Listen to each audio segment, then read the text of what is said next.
we're back again, and Pat is just zip down each side.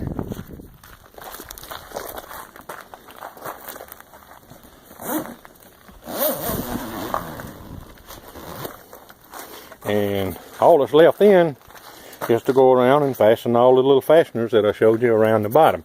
Now, on this back side of this thing, there is a split with Velcro fasteners, because when you let the thing down, it those arms come up in those positions.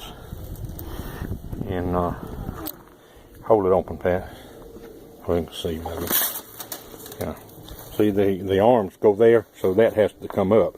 But now, okay, drop it down, man. Yeah, but once we come up,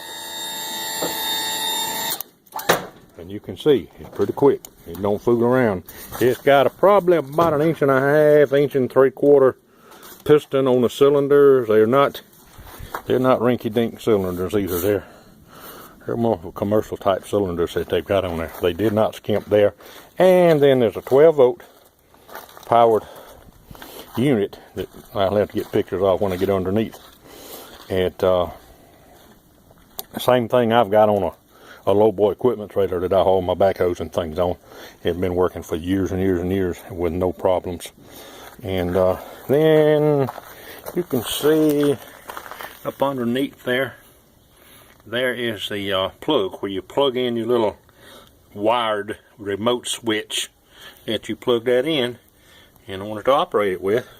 And what I do, I unplug it once I get it all done. I unplug that, and then I'm going to store it in that box and then hang my lock back on it.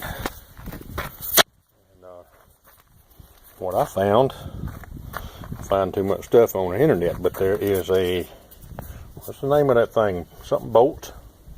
I believe it's bolt locks. They make a padlock. Yes, the name of it is Bolt. There, I don't know, about 20-25 bucks for it. Got a long shank and all on it. But that, and then there's also a pin for your receiver hitch. Where the receiver bar slides up into the receiver, down where you're looking at that long, that natural normal pin. Anyway, it is a locking receiver hitch pin. The unique thing about it is, well, first one thing, it's fairly weather resistant. It's all encased in a nice rubber case and everything. And you can get it for Ford products, Jeep and Dodge products, or GM products, whichever you prefer. But when you get it, you take the ignition key that you're going to use with it, and say in my case, I took the Jeep Wrangler key, which every time I'll have that on my keys for the motorhome, and you stick it in there and you make one complete turn, and it's keys. You can hear the little tumblers going in there, and it keys this lock. This one and the one for your receiver hitch, it keys it to whatever key you put in there, the ignition key.